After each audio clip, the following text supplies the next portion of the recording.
And also from your introduction, I realized that I can't ask you what I'm still waiting for one of my podcast guests to tell me, which is how should we be eating? Just tell us what to eat. We'll cut the podcast, we'll be done, and that will be the end of it. Right. I wish it was that easy, but I do think that everyone should be eating animal-based foods, protein and fat as the staple or foundation of their diet. That's a good start. We can still get into sticks on a lot of the particulars as far as that goes, but that is a very good start. I Absolutely. I got to meet you in person this last year at KetoCon. KetoCon this next year is rebranding to Hack Your Health, I believe is the name of it. And Mhm. as I was preparing to go to my very first KetoCon last year, 2023, I was looking at the events and the speakers and was so excited to, meet you and meet Kevin Stock and Sally Norton and so many former podcast guests on the show. And it was such a wonderful time. And one of the events that really caught my eye that I wanted to make sure that I was at was a panel discussion all about women and carnivore diets. And first of all, I just thought to myself, like, it's so amazing that in 2023, we are having a panel discussion that's women with carnivore diets. Like that's amazing to think back like 5 or 10 years ago. You wouldn't have that. That would be ridiculous. So I decided I want to go to this. I'm going to attend. Let me get there like 15, 20 minutes early. The room, you're laughing. The room was bursting at the seams. There was no place to hardly sit. I was sat in the front corner on the ground. I saw Sally Norton there. She was sitting on the ground as well. And it was a wonderful discussion. And regardless of everybody's opinions and what they thought of things, I marveled at the fact that we could pack an entire room full of men and women who are Yeah. curious about the carnivore diet. What an amazing thing.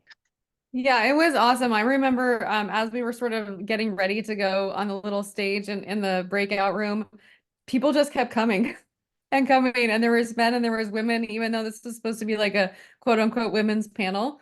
So that just shows how hungry for information, no pun intended, but hungry for the information that people are wanting to, heal and rebalance their bodies from the inside out. What is the right way to do that? Looking at individual nuance, a lot of the questions, obviously, we answered as well as we could, in front of a group, so to speak. But my sort of passion is that one size doesn't fit all, and looking at the nuance and the context for each person and how that plays out and all of that good stuff. It's amazing. It was wonderful. I recorded it so I could listen to it again, and I got so much information out of what is a complicated subject. And I just think about the work of people like yourself, the other panelists that were there, that they've been getting this message out to the point that we're past the kind of like, can I eat meat and never poop again, or will I die of a heart attack? For the most part, we kind of have some good ideas about that. We're getting now into the more complicated things. It's because you have been at this for so long and doing this work and getting it out there. I think it really helps to educate the public because they ask some really good questions. Yeah, definitely. And I think that, there's still people that are newly introduced to carnivore as a diet, meat only diet, and have the, what happens with fiber? Do I poop? All those questions. And then there's definitely now the sort of deeper dive of, okay, this is beneficial and looking at, how this is going to affect somebody long term. What are the benefits and all of those kinds of things. Yeah, it's such a good point, and there's so much nuance to all of this. And again, I Mm. think this is why your work is so amazing, and why you do take that approach of there's no one size fits all. You have to individualize things. So let's talk about your own personal journey. I actually don't know that much about how you got interested in health, and you've been doing a carnivore diet yourself for a very long time. How did that all come to be? So I was 65 pounds overweight on a fat-free diet in my 20s. I was doing hours of cardio, hours of spin classes, chicken, brown rice, and broccoli, all the bro diets, Weight Watchers counting points, trying to eat as little fat as possible, and not getting anywhere. Gaining, losing, gaining, losing, gaining, losing. And I was just tired of all of the yo-yo and the hamster wheel, so to speak. So that really sent me on a path looking for something different. One of my biggest struggles was hunger and cravings. And I was always craving fatty foods. I was always craving ice cream.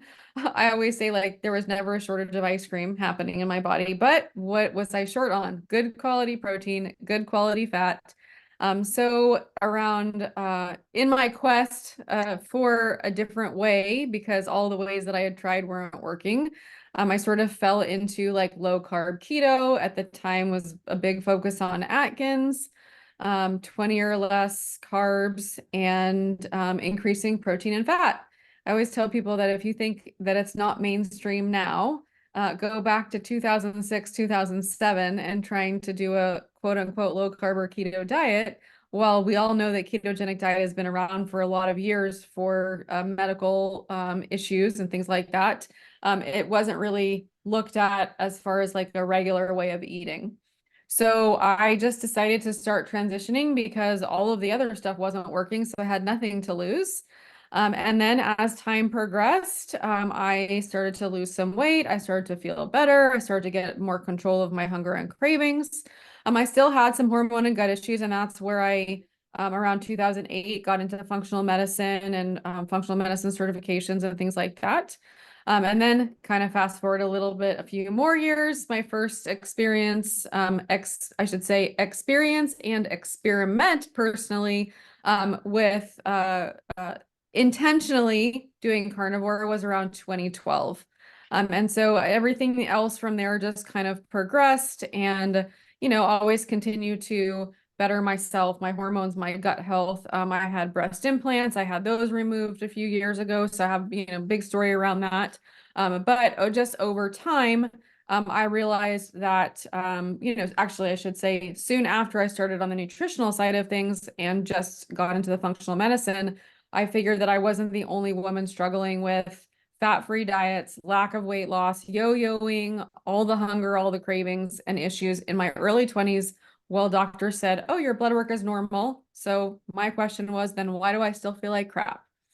So that's again, we're getting into the functional testing and just sort of things progressed from there. I got laid off from my corporate job soon after I met my now husband. And he said, congratulations, you've just earned yourself all the time in the world to do everything you've always wanted to do. So I was like, what? But that led to my certifications and my practice, and obviously super grateful for where, everything that I've done, all the opportunities. I mean, there was no social media back then. I started with in-person workshops in local fitness studios and gyms, and teaching people about higher fat and higher protein and lower carb, and with my PowerPoint slide and no Zoom calls and all of that. So it's really been sort of just the gamut over the last 16, 17 plus years of progress and progression of where I've come from. You're an OG in the space, that's for sure. It's pretty cool. Okay, so you mentioned that you started the Atkins diet because everything else wasn't working. How much persuasion did you need? Like, what was your trepidation?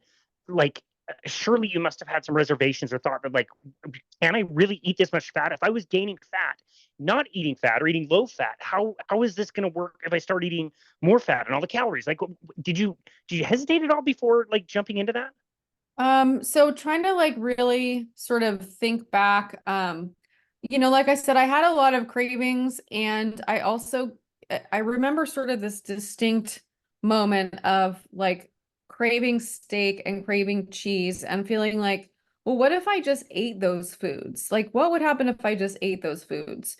So I think I didn't really, I mean, that was a lot of years ago. So maybe there was more trepidation.